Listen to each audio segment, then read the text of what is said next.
All right, welcome back to the channel. So I actually picked up a mini drill press or baby drill press. It's a Grizzly model G7942.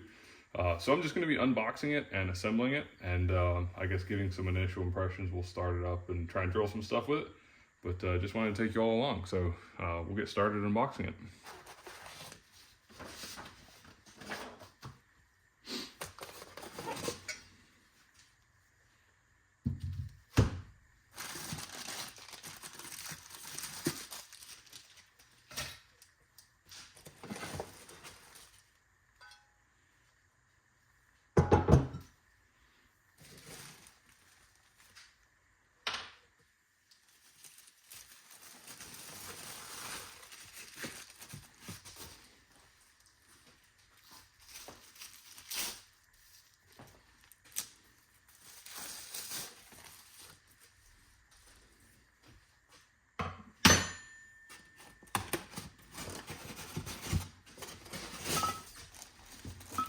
Chuck here. This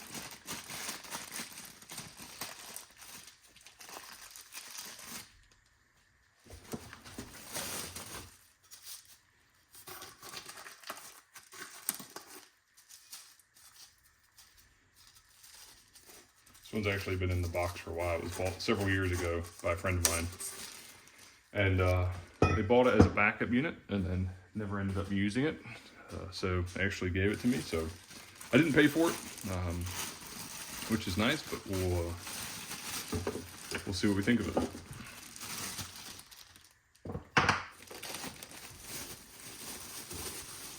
Okay, so that's the rest of it. It looks like it's the motors and all the belts.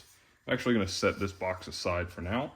I assume we'll need to assemble the base and everything first before we get this out, and I don't want to get this out and then have it be in the way. So we'll set this whole box aside. So there's a whole section in the manual dedicated to setup. So some of the stuff you'll need, some of the tools, unpacking it. Looks like I need to do some hardware matching, make sure we've got all the right stuff. Yeah, here's the parts. All right. So it's got us mounting the base. I'm not going to do that just yet because I don't know where this is going to end up. So we'll go ahead and get over to installing, I guess, the column on the base. All right, so we got these 3 bolts right here, 3 washers. This goes right in there.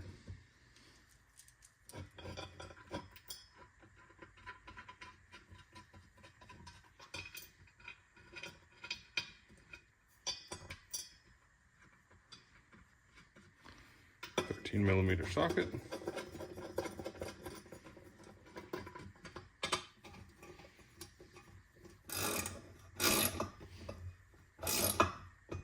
Won't go too crazy tight, but just snug them down pretty well.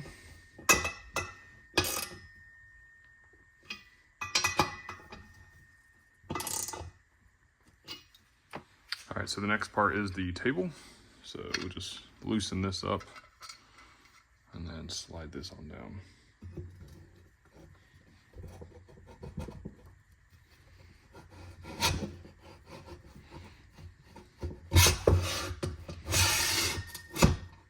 It's interesting. It says here, install the lock handle on the right side of the table support as shown in figure 9. So on this side, but this is how it came, is on the left side here. So I'll follow the instructions and put it on the opposite side, but it's just interesting. It tells you to put it on the right side, but it came on the left side. And that doesn't seem right because it won't lock. So I'm gonna go back to the left side, actually, because if I tighten this down, it doesn't lock. You can kind of see too, so let me get this focused.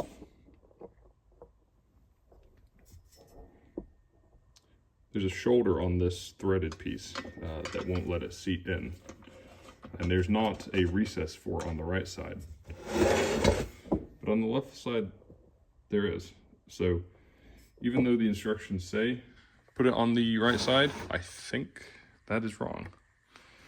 And I've got it right side up because I've got my angle indicator here for the table itself. So I think that's a problem.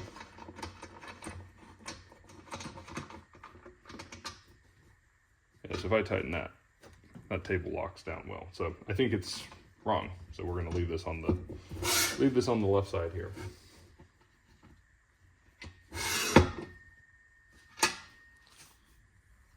All right, so the next step is to install the headstock.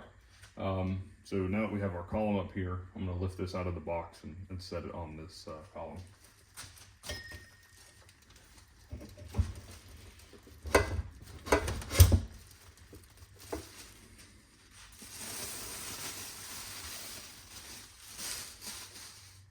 So with the head on, I'm going to align it and then tighten these two set screws.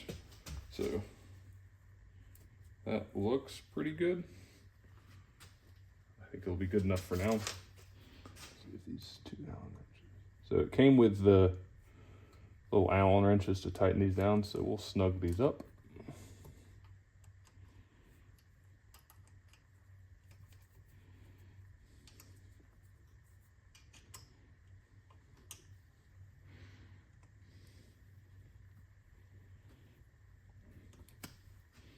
There we go.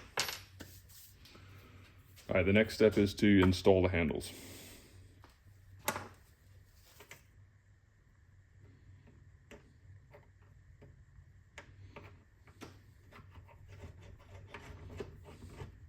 It's nice they've got a little flat milled into the handle, so should be able to tighten this up with the wrench. See if I can guess the right size here. Close enough. That's an 8mm I'm using to tighten these handles.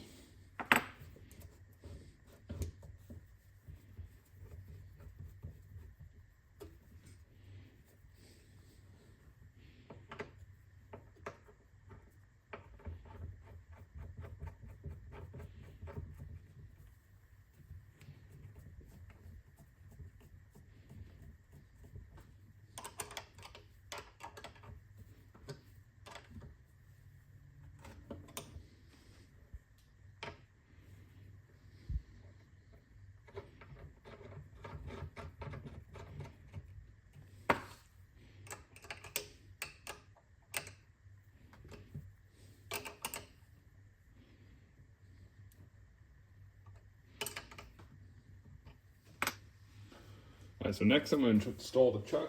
I'm going to grab a rag and wipe the spindle down. It says there's some grease on it and you can kind of feel that a little bit. And then I'll wipe down the chuck and we'll get that foot on.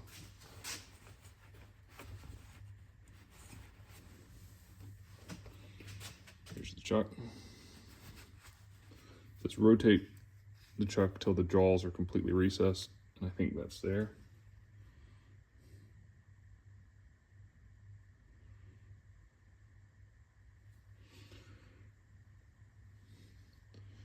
So it says to place the chuck onto the spindle and then place a block of wood underneath. Let's see if this is tall.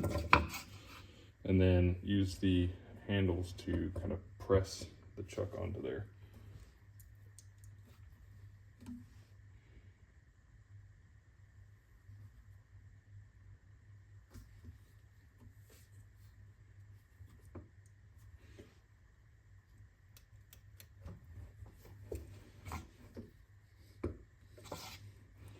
See if I can get a flat piece of wood.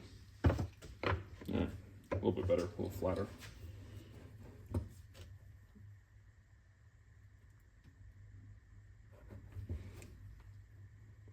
I was pressing pretty firmly. I don't want to go too crazy with it. All right, so we're plugged in. One thing to note that's really nice is this actually comes with a pretty long cord. I don't know if it says how long of a cord it has, but you can see I got plenty still coiled up over there. It's probably a 6 foot, probably a 4 or 6 foot long cord, which is really nice. Like I said, I don't think it says in the instructions or the manual how long the cord is. If it does, I'll put it on screen here. But yeah, so we're powered up. We should be ready to go. So let's turn it on, see what happens.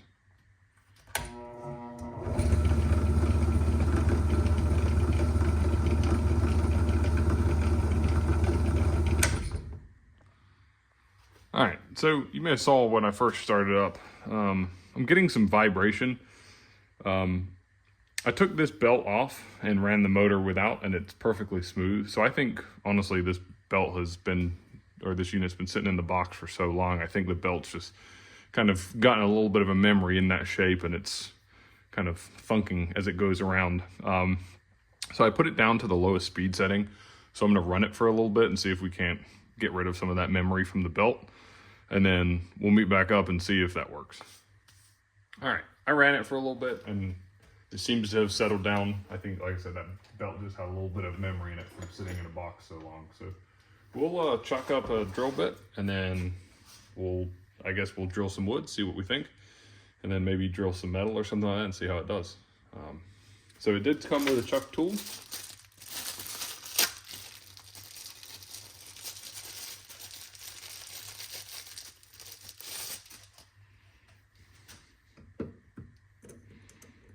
Drove it up in here.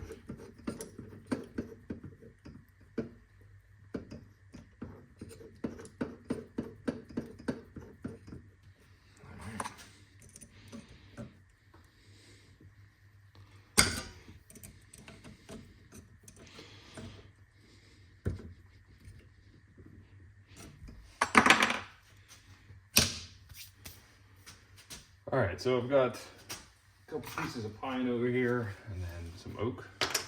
So we'll drill both and see what it does. So we'll start with the pine first. I've got it on the lowest speed setting, which I guess isn't ideal for wood, but we'll try it with this and then we'll change it and see what happens.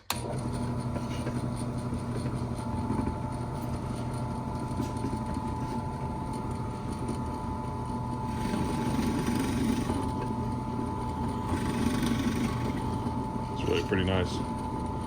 Need to align that table a little better. All right, so I raised the table and I aligned it with this hole so I can drill through holes without drilling into the table. So let's try this again. All right, that's really nice. Works well. Good spring back on the handle. This is a good drill bit, but this is pretty sweet.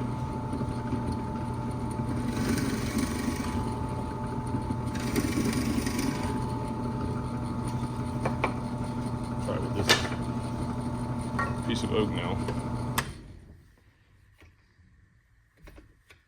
I think the limiting factor on this drill press is going to be the travel range. I think it's only 2 inches of travel. On the chuck itself, and then the table I think you only get like a total of 7 inches or something like that from the lowest height to the spindle. So the size is obviously the limiting factor, but this is a free drill press, so I can't complain about that, can I?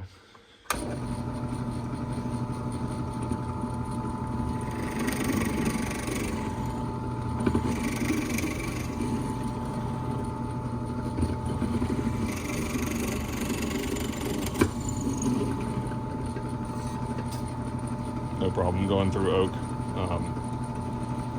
Yeah, let's try some metal now. All right, so I got a piece of aluminum. I think this is maybe an 1/8 inch, maybe more. Let me check real quick.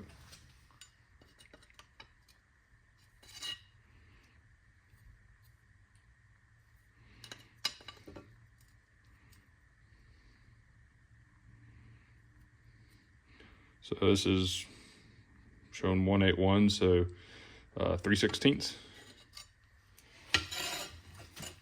All right, so I'm not gonna center punch this, just spray a little WD-40 as cutting lube and see how she does.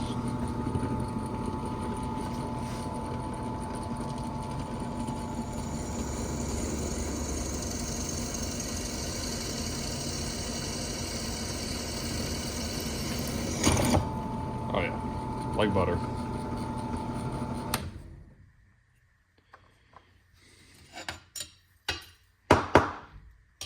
So yeah, that handled 3/16 aluminum extremely well. Still probably running a little bit slow for aluminum. Probably want to run a little bit faster. I think the low RPM says under the case it's 620, so I probably should be around I don't know, the next step up 3 or 4, which is 1720 or 1100, somewhere around there.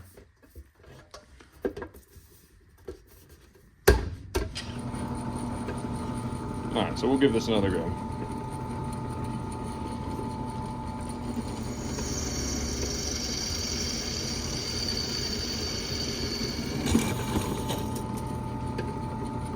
No problem at all.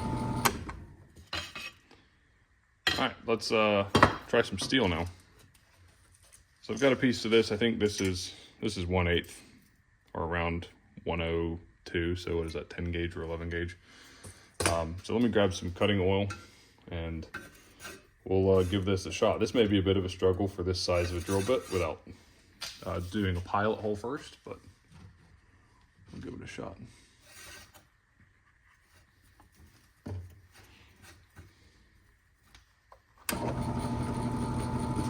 So now this is probably more like the right RPM range for steel.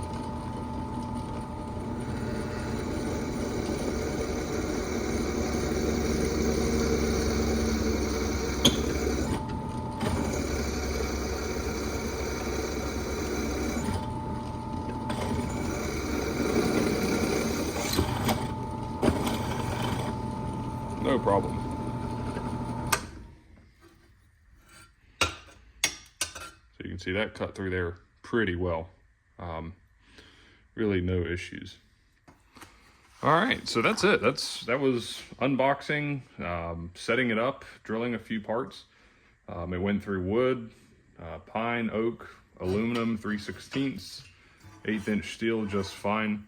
I'm pretty impressed with it. I think that belt will need to kind of wear in a little bit more, cut down on some of the vibration that's coming from that memory that's in that belt.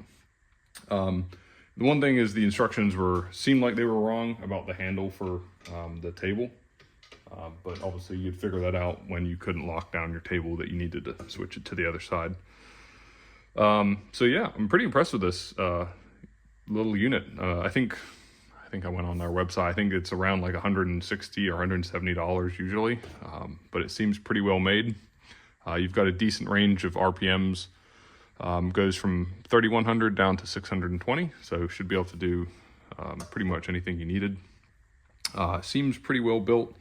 The base is pretty thin cast. The table's thicker cast, I think. A little bit thicker at least, but when I was pressing on that steel, it didn't feel weak or anything like that. So yeah, that's it. That's the 5-speed baby drill press from Grizzly, model G7942. Let me know if you have any questions or thoughts about this unit down in the comments, and catch you in the next one.